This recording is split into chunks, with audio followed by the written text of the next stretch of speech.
Perfecto. Si las tenés, te escucho, Matías. Sí, lo estoy buscando, pasa que están dando lento Entiendo. me están dando lento el internet y está a reencargar. A ver, para que creo que yo también las puedo.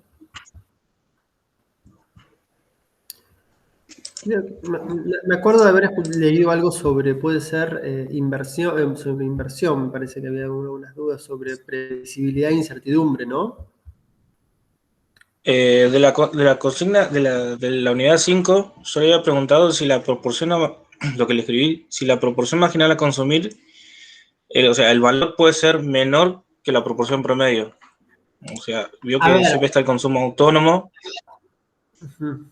Claro, lo de la proporción promedio, lo de la propensión marginal promedio lo voy a explicar porque creo que hay confusión. Sí, claramente que la propensión marginal de cada individuo, digamos, la propensión marginal entendida desde un punto de vista individual puede ser menor al promedio.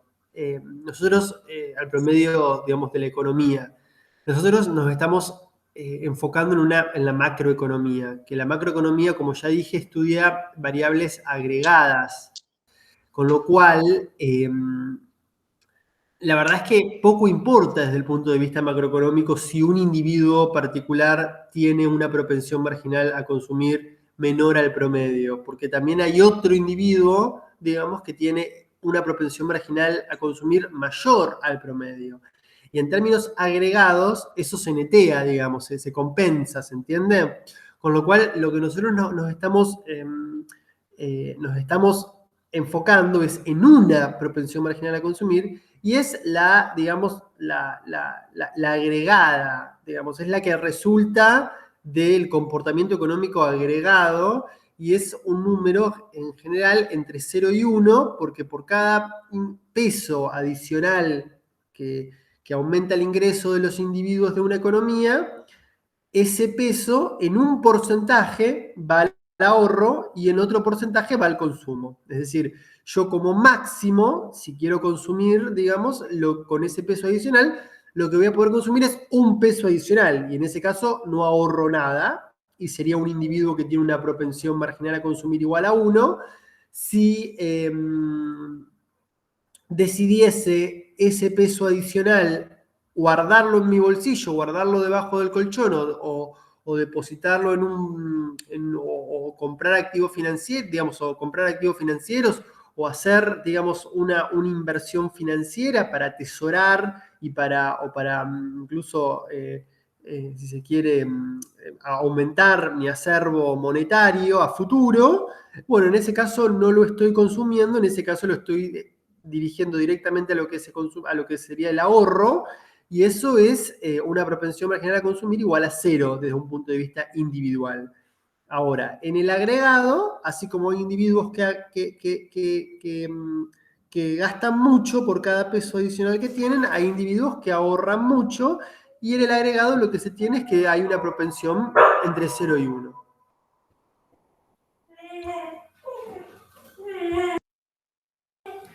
No te escucho. Sí, perdón, había muteado el micrófono.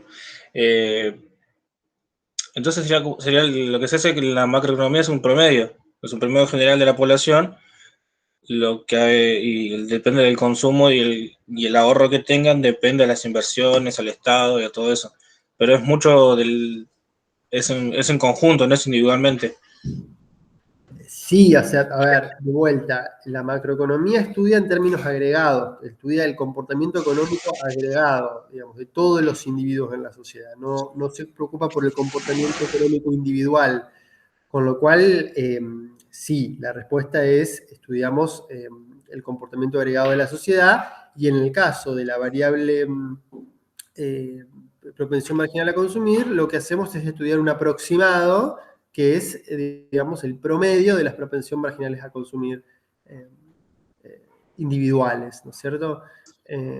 Igual, digamos, ustedes piénsenlo, en general, la propensión marginal a consumir va a estar muy asociado desde un punto de vista de cuál es el ingreso, digamos, qué tipo de ingreso uno tiene, es decir, es muy plausible que los trabajadores, en general, quienes tienen su ingreso a partir de su salario, tengan una propensión marginal a consumir mayor que los capitalistas, que lo que hacen justamente es acumular capital para luego invertir, y esa acumulación implica, bueno, digamos, no accionar el ingreso a la adquisición de bienes de consumo, sino, bueno, a la adquisición de bienes de capital en todo caso.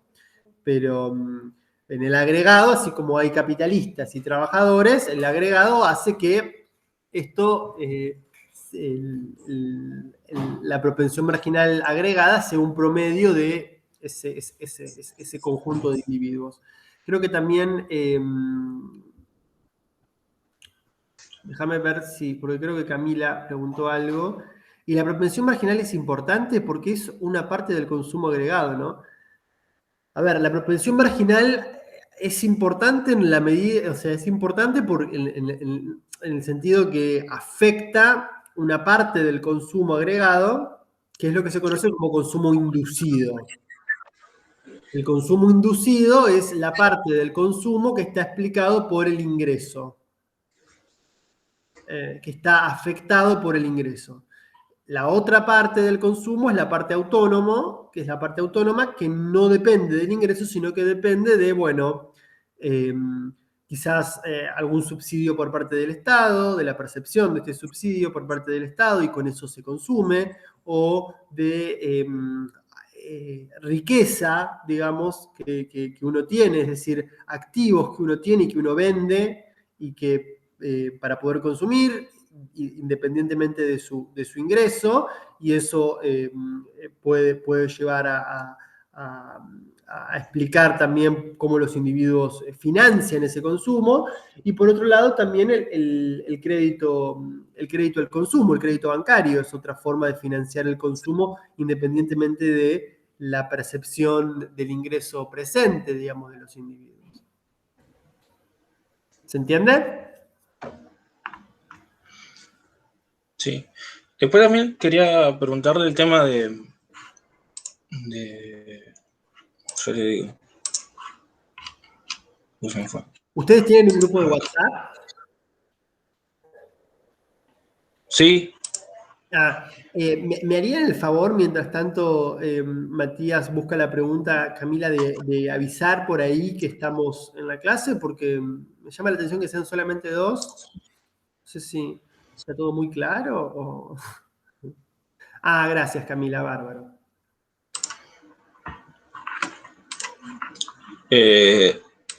La segunda pregunta que yo le había hecho de la unidad 2, Sí. de si podía dar ejemplo de previsiones e incertidumbres. Exacto. Porque en el PDF no lo encontré, como que se... Sí, a ver, lo que ustedes tienen que tener en cuenta respecto de inversiones es que en general ese capítulo de inversiones da cuenta que hay tres formas de explicarlas a las inversiones. Una forma tiene que ver con asociar la tasa de inversión con el costo del capital invertido, que vendría a ser del capital invertido, el costo de pedir prestado, digamos, el capital invertido, que es lo que se conoce como tasa de interés. Y lo que se dice es que básicamente hay una relación negativa entre tasa de interés e inversión. A mayor tasa de interés, mayores son los costos de fondeo, digamos, del capitalista, del empresario, y esto hace que, bueno, proyectos de inversión que antes no eran rentables, ahora pasen, digamos, que antes eran rentables, ahora como aumentó la tasa de interés, dejen de serlo. Aumentó el costo, por eso la rentabilidad es menor. En el caso de la segunda explicación, creo que es, no me acuerdo ahora el orden, pero creo que son las previsiones y la incertidumbre, lo que se dice es que en un contexto en donde no se conoce, digamos, si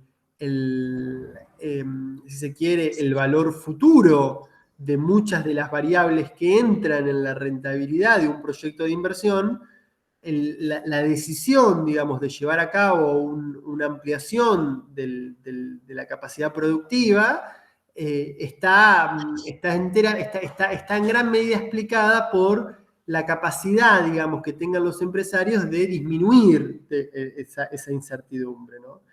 Y lo que se hace justamente, lo que explica, digamos, lo que intenta, digamos, explicar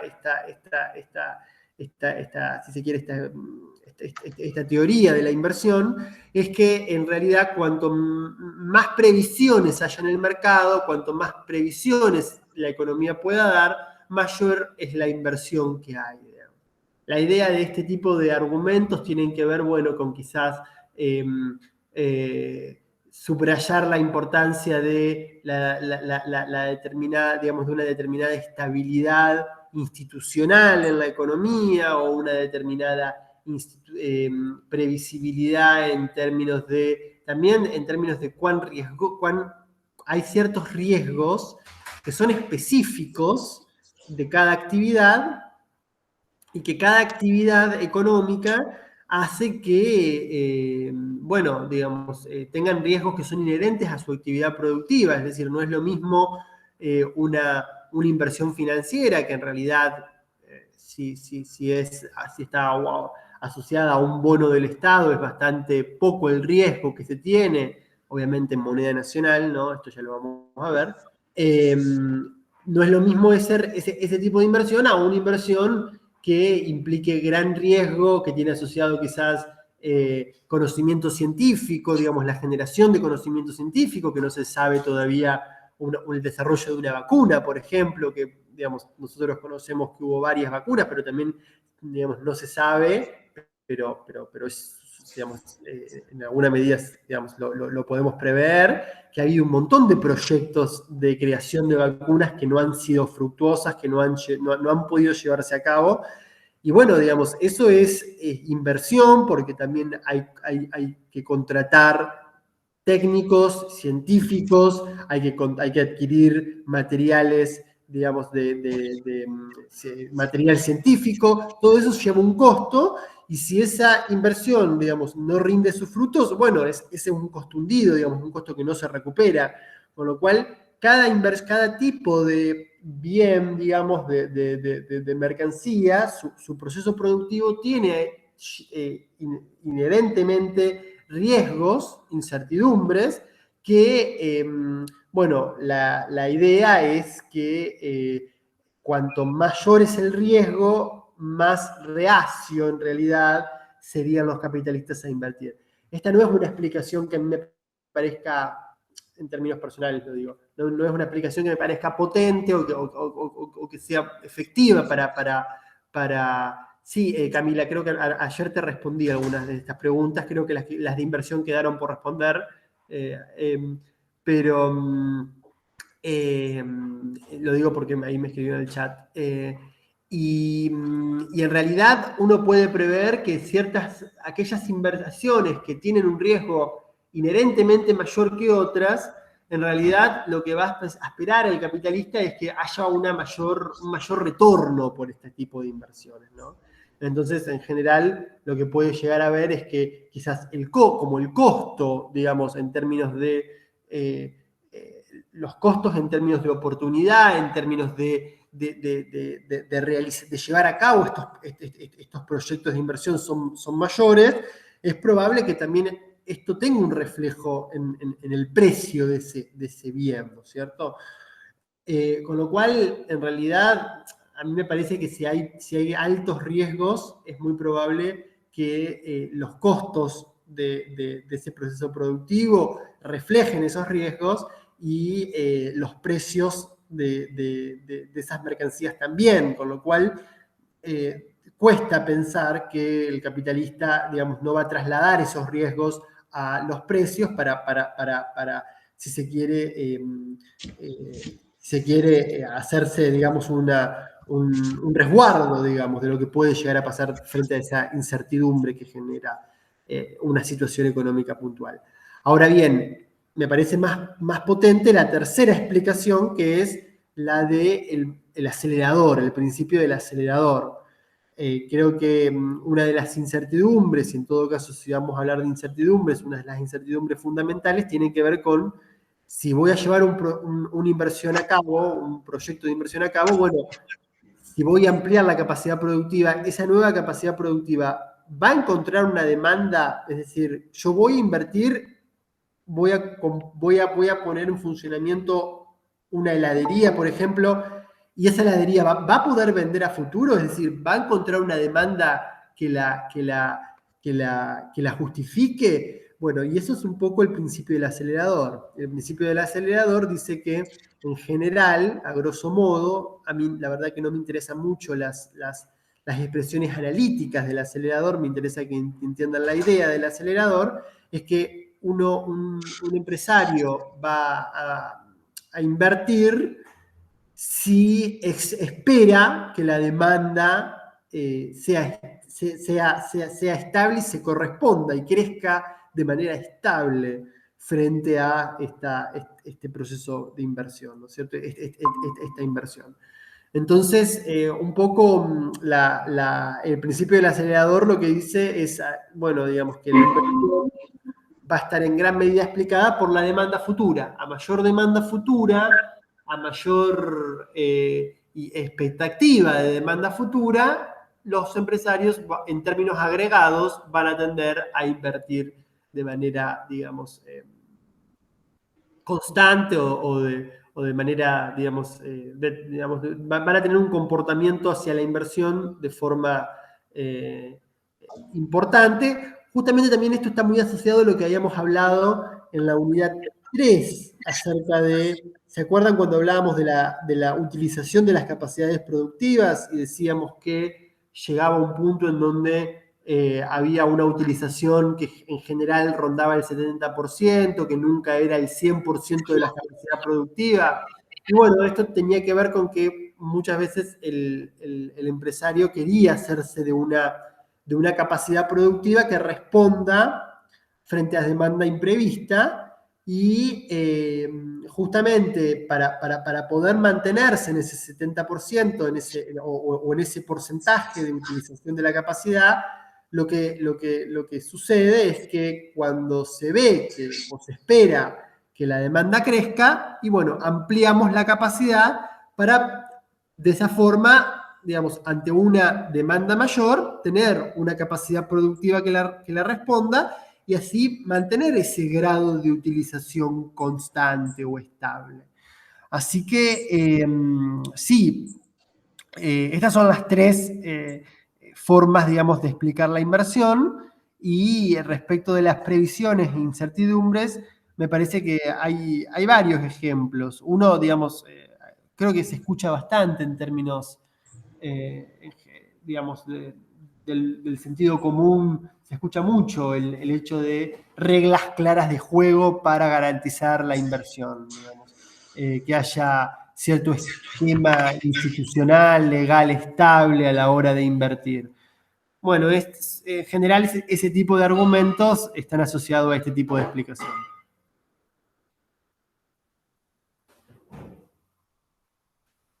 ¿Ok, Matías? Sí, en el capítulo, o sea, en la unidad completa Sí. del libro, había leído que cuando algunos capitalistas quieren hacen estas inversiones que no son positivas, que creo que había también una parte que decía inversiones positivas y negativas, algo así, o lo habré leído mal.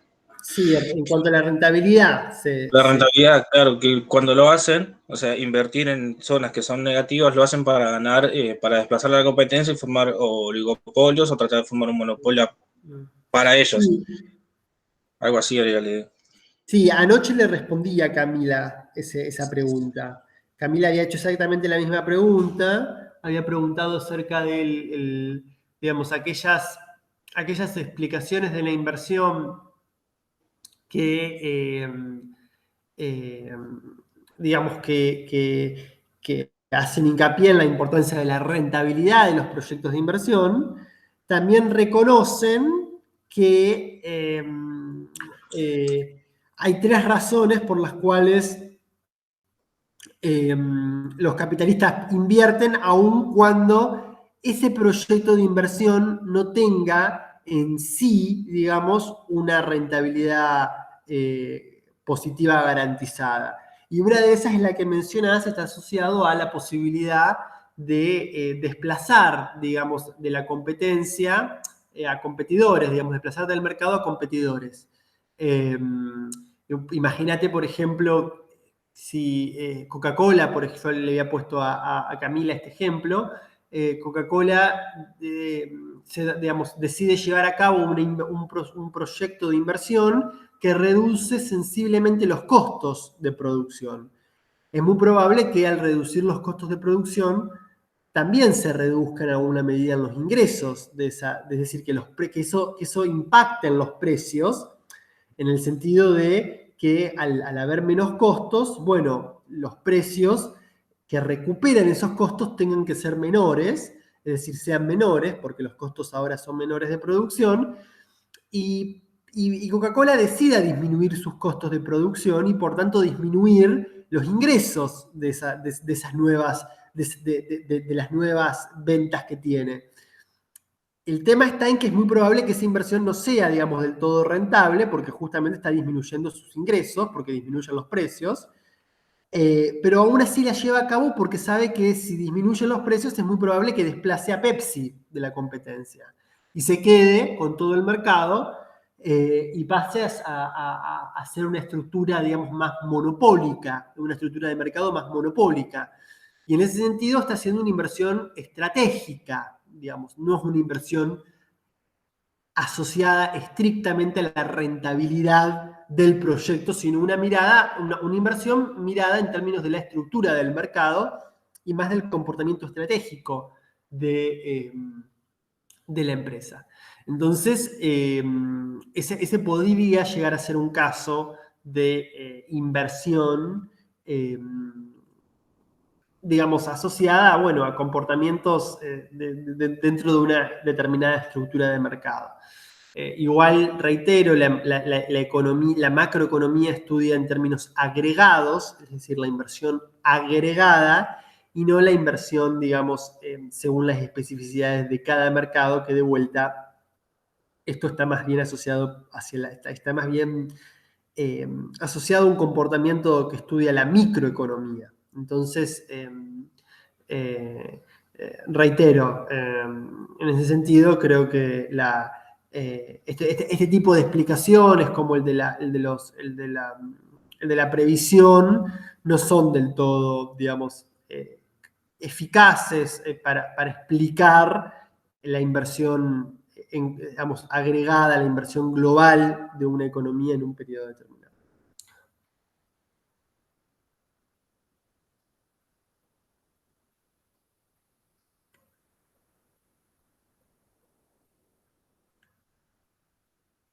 ¿Alguna otra pregunta? ¿Lo del ex ante y el ex post también va en el parcial o...? Claro, lo del ex ante y el ex post tiene que ver con, bueno, básicamente, a ver, la idea es la siguiente. En un momento de, digamos, nosotros sabemos que estamos estudiando el equilibrio macroeconómico, es decir, esa situación, como dije en la clase, esa situación en donde los capitalistas no tienen incentivo a producir más ni a producir menos y la demanda, digamos, se mantiene. Entonces, en ese contexto nos intentamos explicar, bueno, cuál es el ingreso de equilibrio, digamos, macroeconómico. La situación, digamos, que tenemos es que, bueno, sabemos que desde el lado de la oferta está compuesta por bienes de consumo y bienes de capital, y en el lado de la demanda, nosotros sabemos que una parte es consumo y otra parte es inversión. Entonces, uno tendería a pensar que todo lo que se produce de bienes de capital va a estar va a estar asociado al consumo en términos de demanda, es decir, la producción destinada al consumo va a ser enteramente correspondida con el consumo agregado como demanda, y la producción de bienes de capital, es decir, la oferta de bienes de capital, se va a corresponder con la inversión. Esto en realidad no tiene por qué suceder y depende mucho de cuál es el comportamiento en términos de lo que los individuos efectivamente hacen, en el sentido que hay un problema de coordinación económica. Los capitalistas producen, digamos, estimando la demanda, pero no saben efectivamente cuál va a ser la demanda de mañana. Entonces tienen una expectativa de demanda.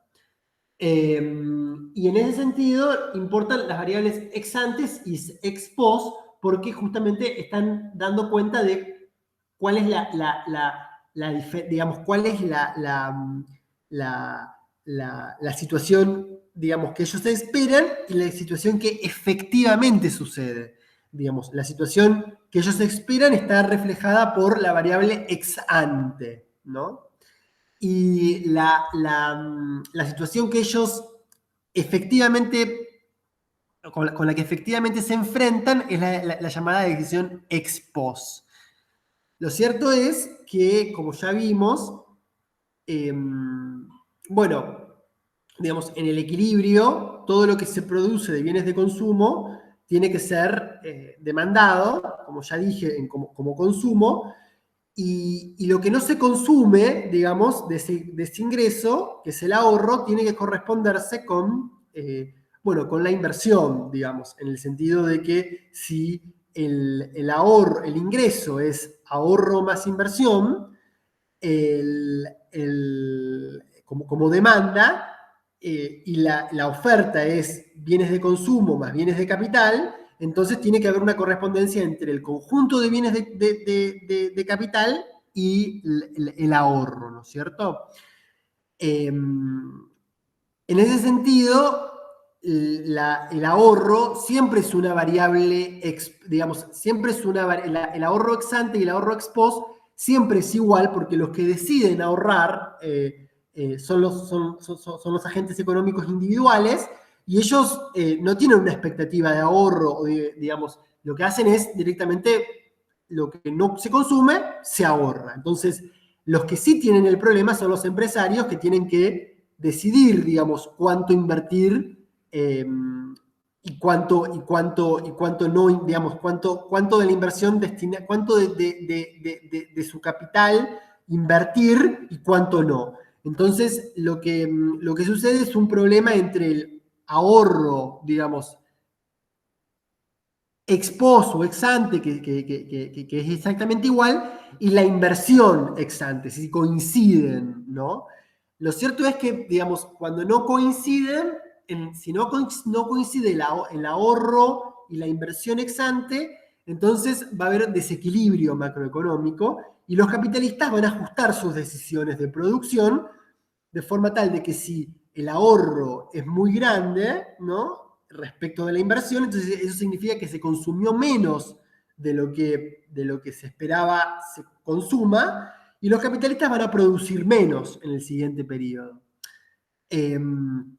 Entonces, la idea de equilibrio macroeconómico está asociado a esto, a que, digamos, a ver cuál es la situación de comparar la inversión que, digamos, que tiene incorporadas las expectativas de demanda y de consumo respecto del consumo que efectivamente sucede, y en ese sentido la idea es que cuando no haya coincidencia, los capitalistas cambian sus decisiones de producción.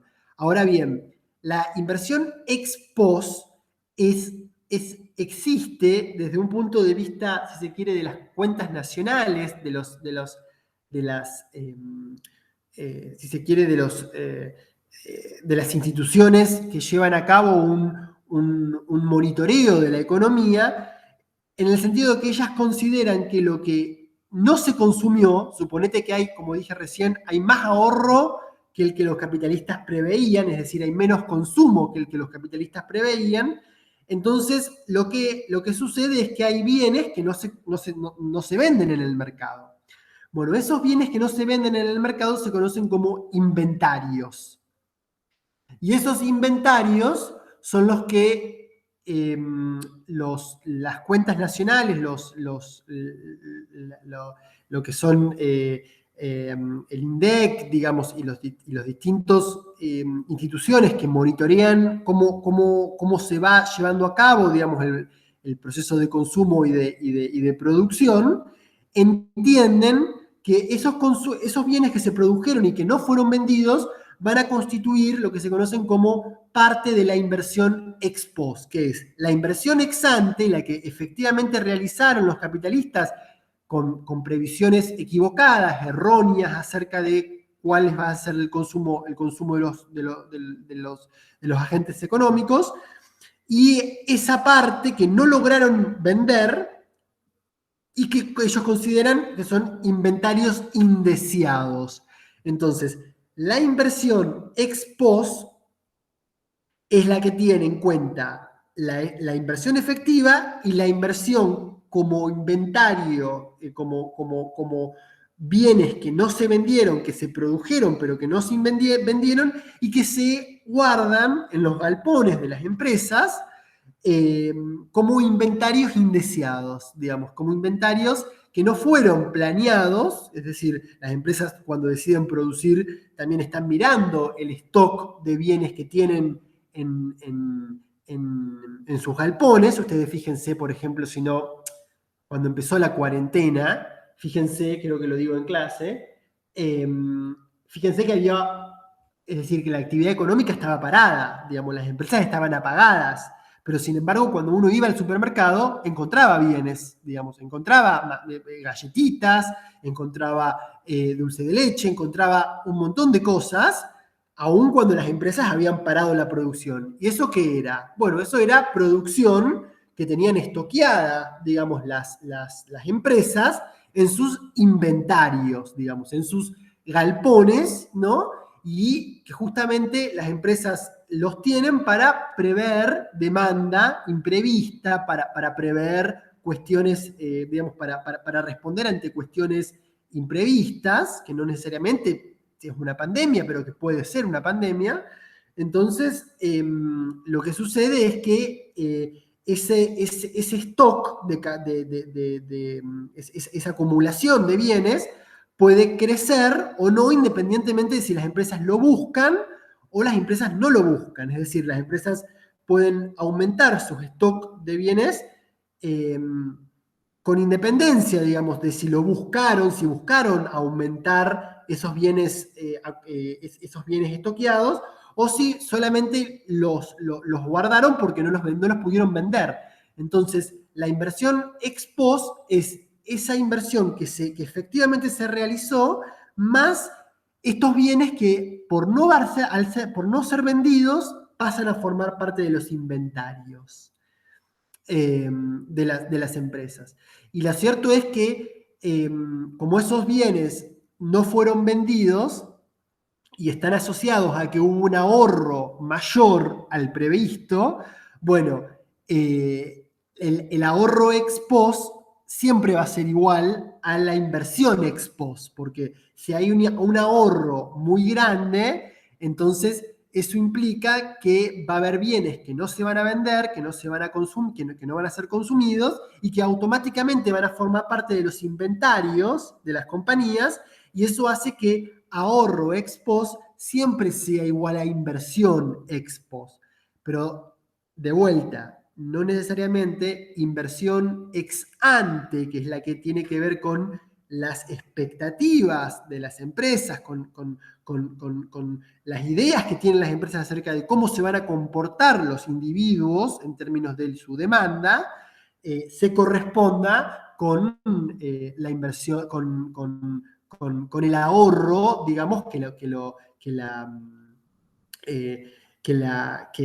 digamos, que efectivamente tiene asociado el consumo, digamos, que va a responder a esa inversión, ¿no es cierto? Entonces, la idea de consumo, de inversión ex ante, inversión ex post, es importante para poder entender lo que es el equilibrio macroeconómico. De vuelta, inversión ex ante y ahorro no siempre son iguales, pero inversión ex post y ahorro sí siempre son iguales, porque la contracara de un mayor ahorro o de un menor ahorro es, bueno, digamos, la inversión que varía de acuerdo a estos inventarios, digamos, que son la contracara de cómo se comporta el ahorro. No sé si se entendió, no sé si esto es, si tienen alguna duda acerca de esto, pero es importante, digamos, que lo entiendan.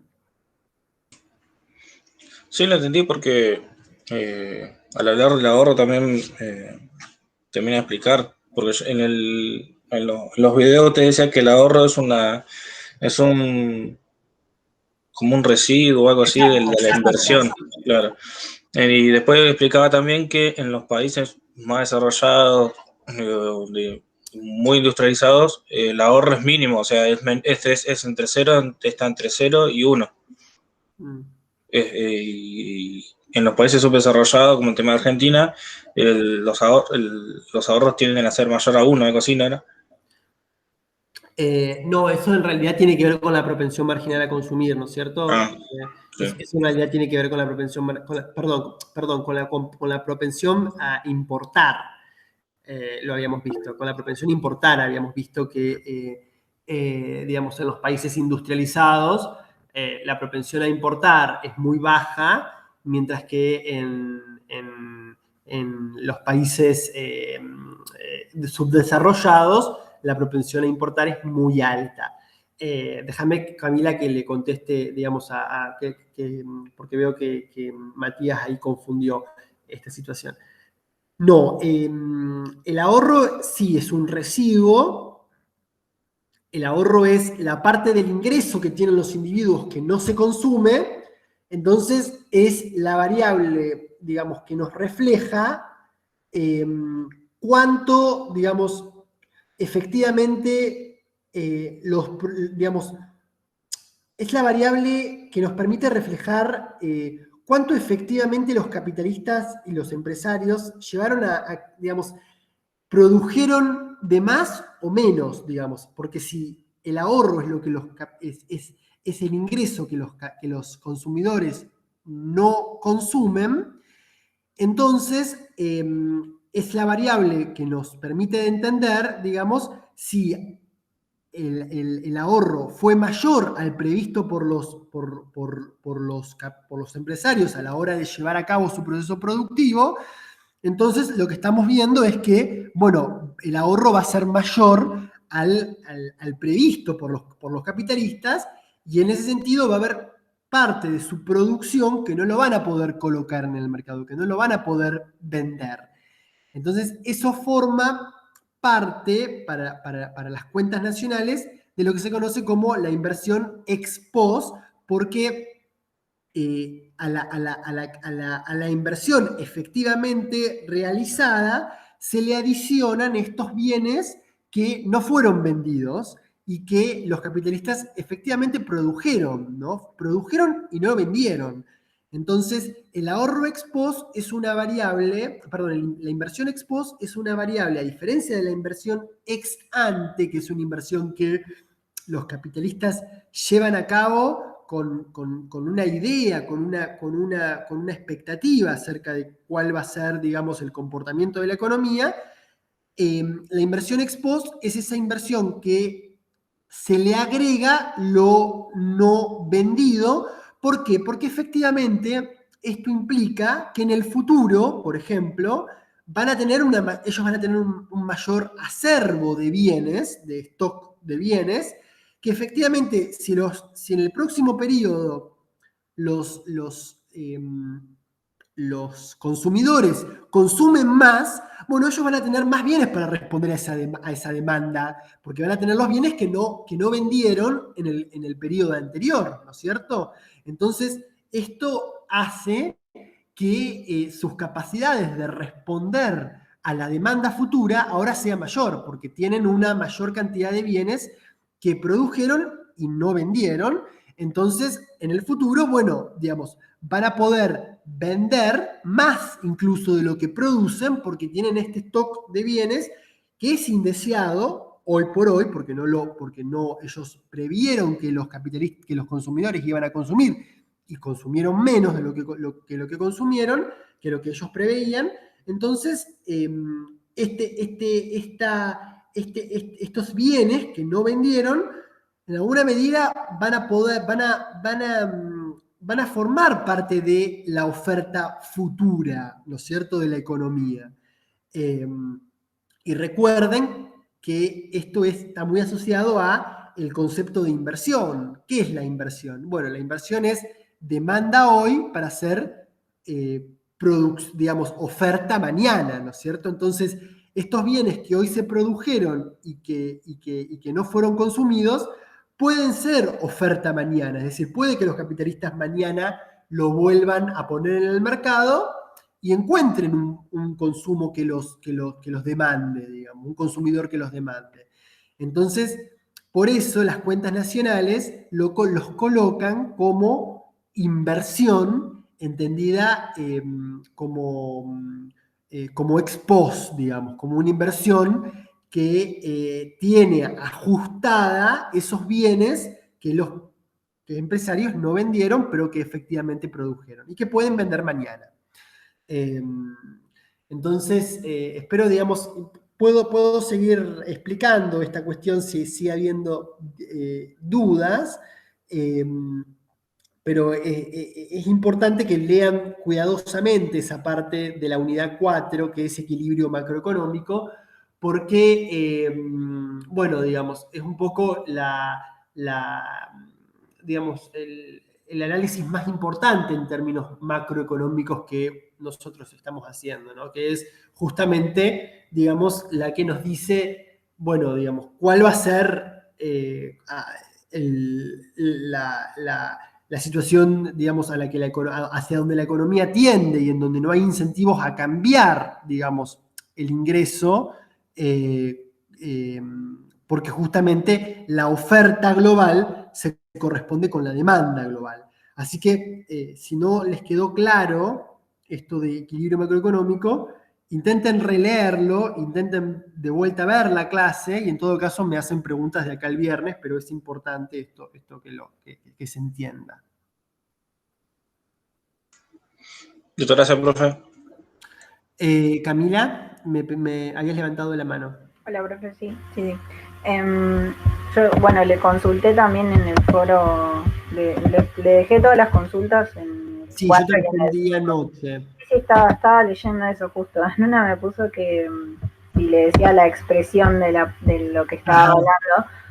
Perdón, pensé que se entendía porque cada expresión tiene un numerito al lado. Y sí. Todas hay como hasta el 27, creo. Por eso no le aclaré en dónde era. No sabía si te estabas refiriendo, por un momento me entró la duda, si te estabas refiriendo a la filimina o al capítulo del libro. Ah, no, yo tengo impreso el que mandó usted al foro, al campus, digo. Al campus, o sea que al capítulo individual. Exactamente, sí. A veces cambian está bien. Lo que tengo es, o sea, me respondió ahí que no va a tomar preguntas analíticas, que básicamente sería expresiones, o sea, qué cálculo va a dar si yo pongo acá o reemplazo este número en este valor o eso supongo, pero se me mezcla mucho cómo va explicando el texto las expresiones y cómo de una expresión chiquita llega a otra, por ejemplo, la expresión del multiplicador de gastos autónomos, que termina siendo la I igual 1 sobre 1 menos C, bueno, todo eso como que me complica más entender de qué se trata. Capaz en el texto lo voy entendiendo y con la clase también, pero sé que es importante entender las funciones las ecuaciones. No sé si son funciones o ecuaciones, pero ¿qué sería lo más importante de entender todas esas expresiones matemáticas? Está bien, Camila.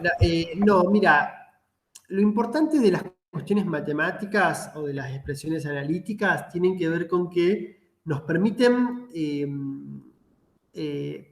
visualizar de forma, digamos, precisa la relación entre variables, ¿no es cierto? Entonces, fíjate que cuando uno explica el multiplicador, dice que el ingreso, digamos, de equilibrio, porque el multiplicador surge de igualar oferta y demanda. Entonces, lo que nos preguntamos es, bueno, digamos, ¿cuál es el ingreso que se va a corresponder a la demanda? Porque fíjense que el ingreso entra tanto en oferta como en demanda.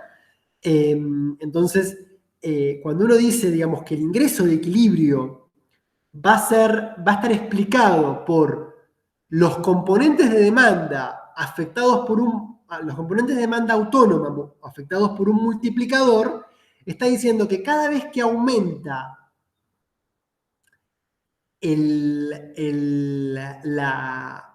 uno de los componentes autónomos, ya sea el consumo autónomo, que ya dije, es el consumo que está financiado con ingresos que no son del periodo, o la inversión, que puede pensarse en este caso autónoma, o el gasto público, que puede estar financiado por deuda, digamos, pública, o que puede estar financiado con emisión monetaria, o que puede estar financiado con otras formas que no son el ingreso del periodo.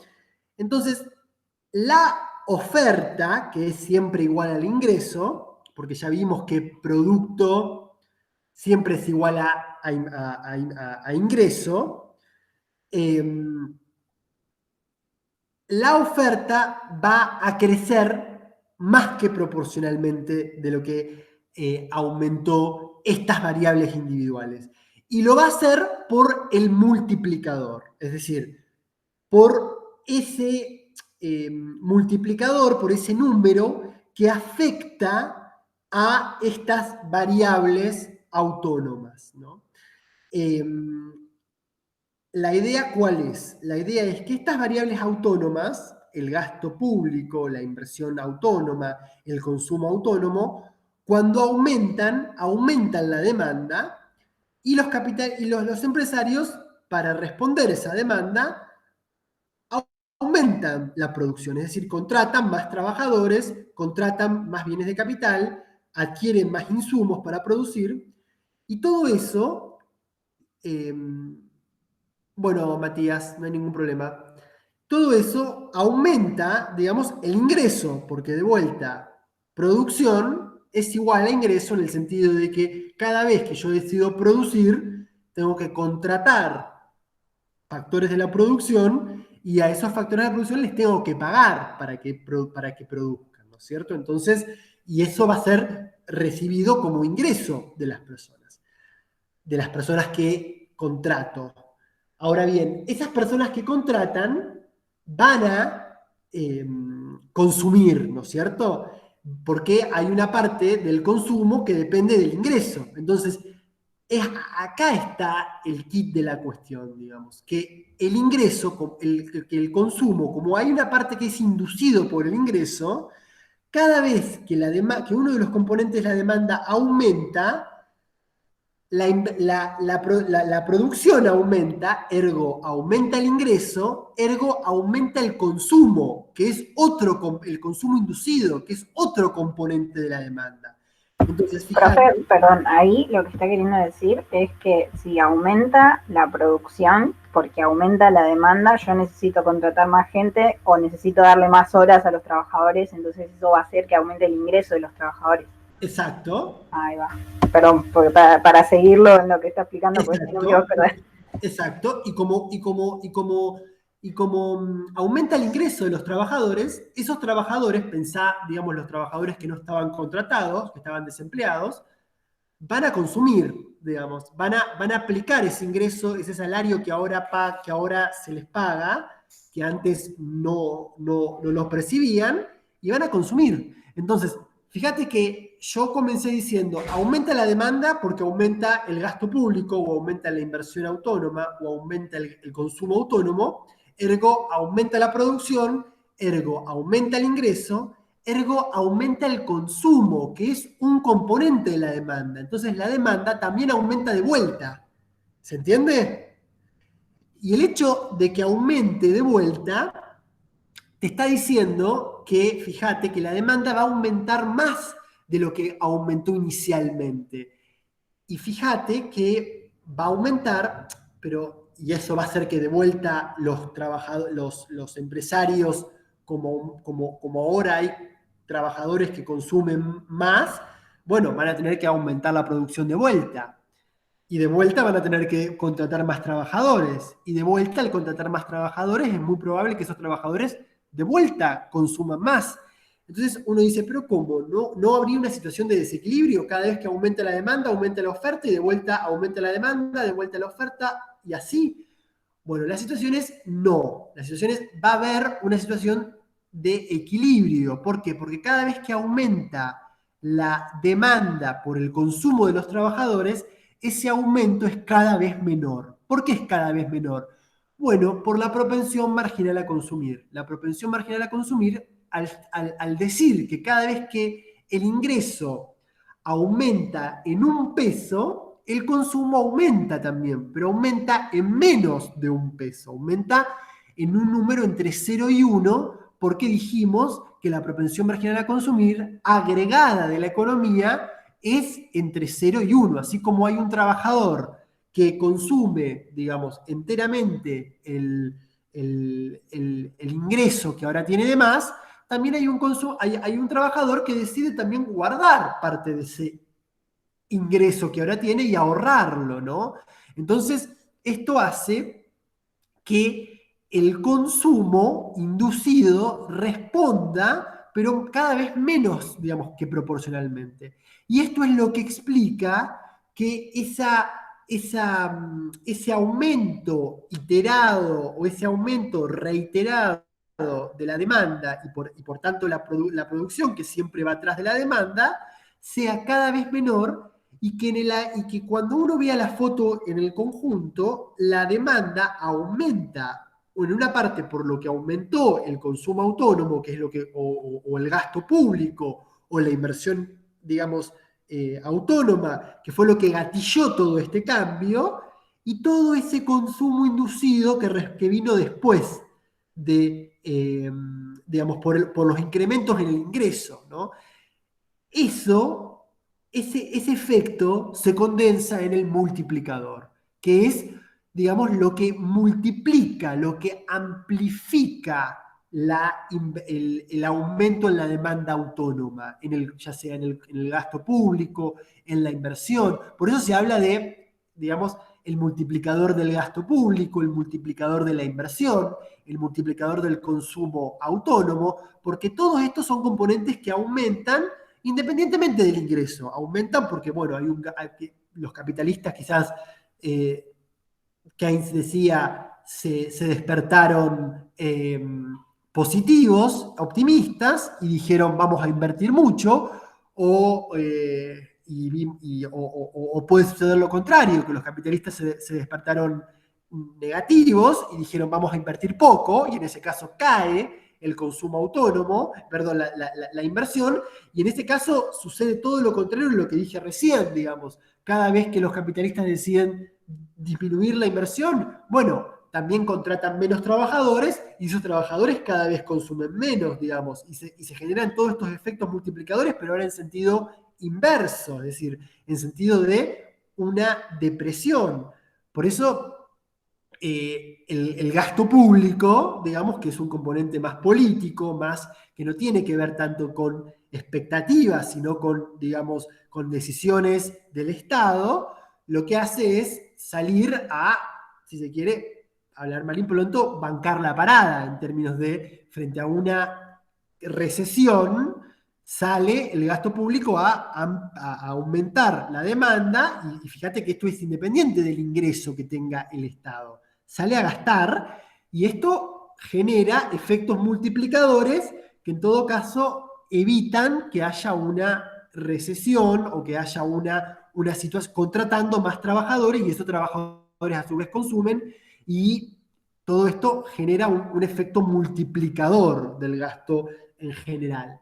Pero lo importante es entender que cada vez que aumenta un componente autónomo de la demanda, el ingreso va al final, digamos, del periodo, va a aumentar no solamente por lo que aumentó la demanda autónoma, es decir, por lo que los capitalistas dijeron, bueno, vamos a responder con mayor oferta frente a este aumento en el gasto público, sino por todos los efectos derivados de ese gasto público, todos esos trabajadores que finalmente consumen porque fueron empleados y antes no lo eran. Entonces, esto es lo que amplifica, lo que multiplica, y que a mí me interesa que entiendan en términos conceptuales, más que en términos analíticos. Si lo entienden en términos analíticos, fantástico, y estoy más que satisfecho. Ahora, si en términos analíticos se le complica, bueno, me interesa que entiendan la idea. Por eso, digamos, no voy a escatimar tiempo en explicarla. Y si no entendieron esto último que expliqué acerca de los efectos derivados, me pueden hacer las preguntas que quieran, digamos, hasta que lo entiendan. Pero lo que a mí me interesa es que entiendan, digamos, que cada vez que se invierte, cada vez que el Estado aumenta el gasto público, cada vez que aumentan en una economía abierta las exportaciones, que es otra demanda autónoma, bueno, esto genera una serie de gastos que son inducidos por el mayor ingreso que generan estos gastos, ¿no? Entonces, estos gastos autónomos, ¿no? Entonces, esto es lo fundamental que me importa que ustedes entiendan de la idea de multiplicador. Que cada vez que el consumo autónomo, la inversión autónoma, el gasto público o las exportaciones aumentan, bueno, la oferta y por ende el ingreso van a aumentar, pero van a aumentar más que proporcionalmente a esto, porque no van a responder solamente al aumento de esta demanda, sino que también van a responder a toda esa demanda que está asociada o inducida por el hecho de que los capitalistas decidan producir más, digamos, contratar más trabajadores, aumentar la demanda también de insumos. Todo eso genera una serie de ingresos que van a ser aplicados al gasto, digamos, que van a ser aplicados al consumo y que por ende van a aumentar la demanda. ¿Se entendió un poco más ahora, Camila? Sí, profe, ahí entendí. Una cosa nada más, lo que usted dijo con respecto a que nunca va a ser una situación de desequilibrio, es porque cuanto más plata tenga o más ingreso tengan los trabajadores, menos van a consumir, entonces se vuelve a equilibrar todo eso que se multiplicó y que terminó siendo mucho más, ¿no? Sí, en realidad lo que dije es que, digamos, cada vez que los trabajadores, digamos, son empleados, cada vez que nuevos trabajadores son empleados, que antes no estaban empleados, o incluso si pagamos horas extra, digamos, también, fíjate, cada vez que los capitalistas o que los empresarios deciden aumentar la producción, lo que hacen es, no siempre contratan más trabajadores, también lo que hacen es contratar horas extra, ¿no? Y pagar por esas horas extra. Bueno, la idea es que, de vuelta, cada vez que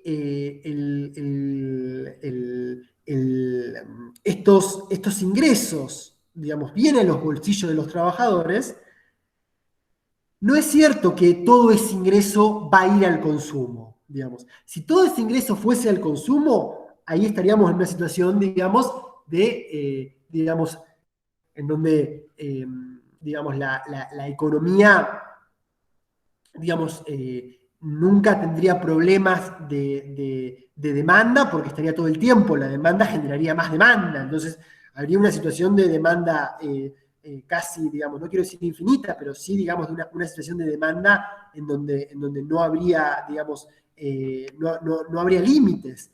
La idea es que cada vez que que nuevos trabajadores son empleados o que se pagan horas extra, lo cierto es que hay una parte de ese ingreso que va al consumo. Otra parte va al ahorro, digamos. Los trabajadores no gastan todo lo que consumen, y en términos agregados, digamos, no quiero hacer no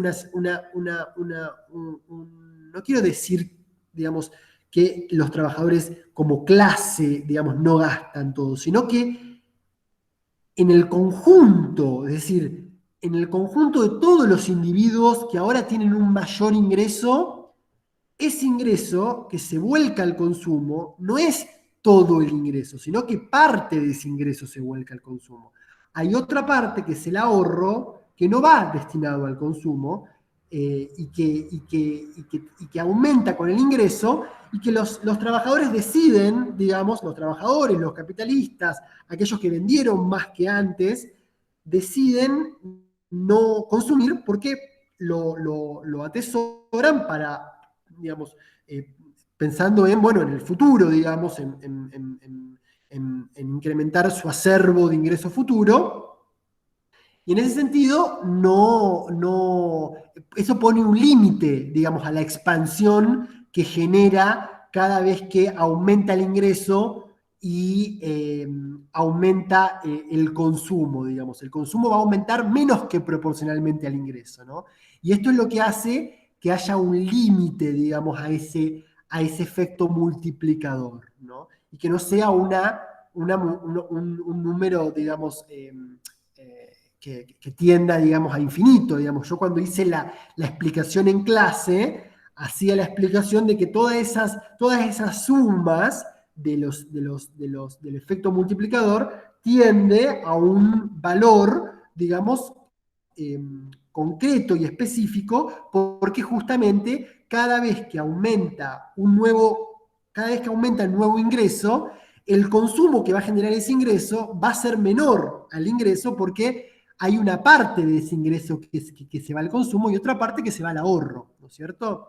Entonces sí, la idea de la convergencia tiene que ver con, de vuelta, el hecho de que la propensión marginal a consumir esté entre 0 y 1, el hecho de que cada vez que aumenta el ingreso adicional, el consumo aumenta, pero aumenta menos que proporcionalmente al ingreso.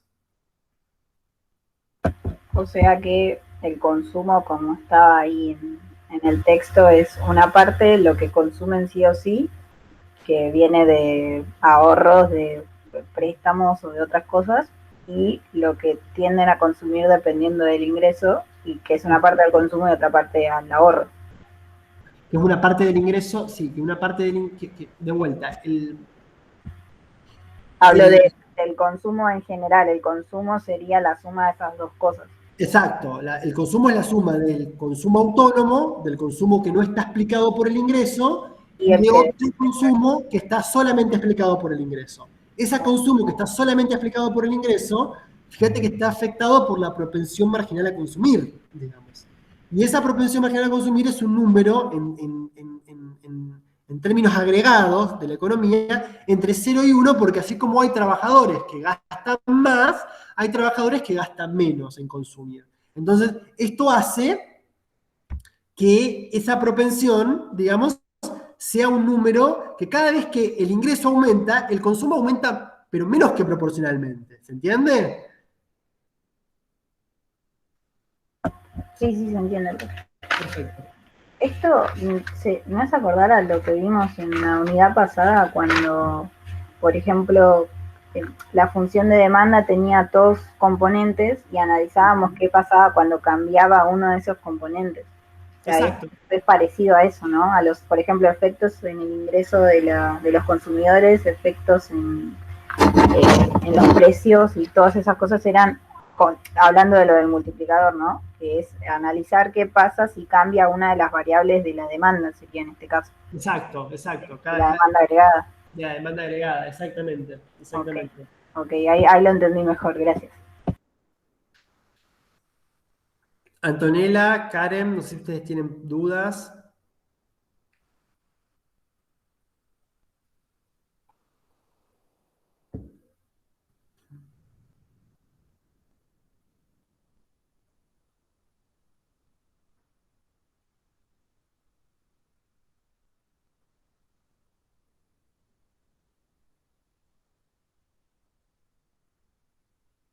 ¿Les quedó claro, digamos, esto del multiplicador, de por qué el multiplicador, digamos, de cuál es la esencia del multiplicador, cuál es la idea, digamos, que está detrás del multiplicador?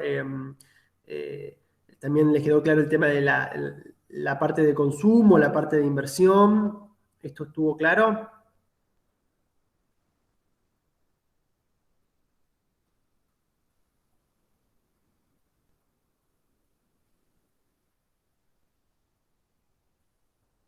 Bárbaro, Karen. ¿Antonella?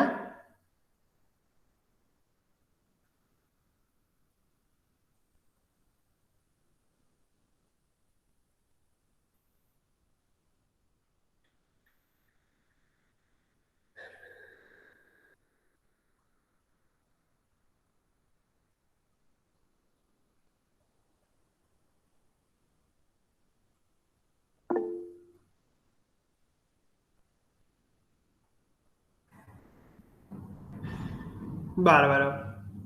Karen, ¿vos levantaste la mano? ¿Puede ser?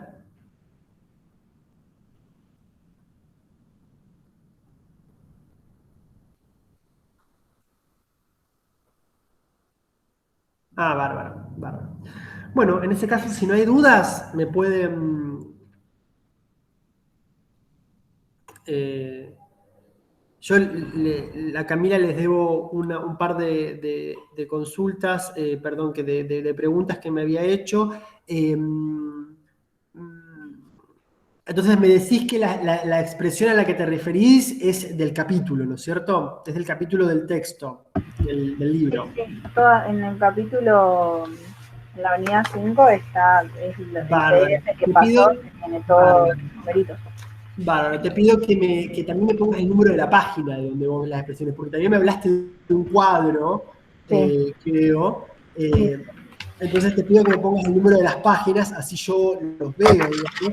Está bien igual, ¿no? Las páginas son las mismas que en el PDF, que, bueno, igual estas no tienen número.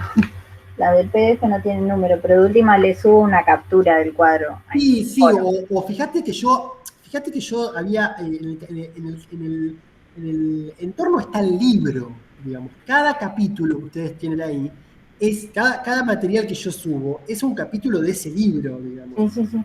Ese libro, ustedes ahí tienen las páginas, tienen todo. Entonces, fíjate, si me podés decir página tanto del libro, yo voy y lo veo.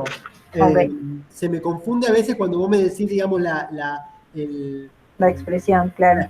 descripción, porque yo a veces tengo, digamos, no sé si te estás refiriendo, digamos, a la Filimina, si te estás refiriendo al libro, si te estás refiriendo al capítulo que subo, que a veces no siempre coincidan, porque este capítulo, eso que subo yo, digamos, si bien tiene lo mismo que el libro, pero en realidad era cuando no habíamos publicado el libro. Ahora que publicamos el libro, eh, tenemos todo ahí, así que yo por eso les pido que ustedes estudien del libro sobre todo.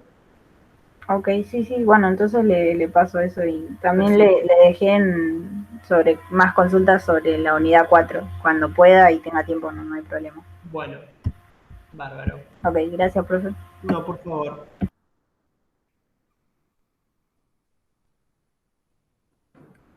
Bárbaro. Bueno, si no hay dudas, yo voy a subir esta clase de consulta al entorno, ¿saben? Grabada.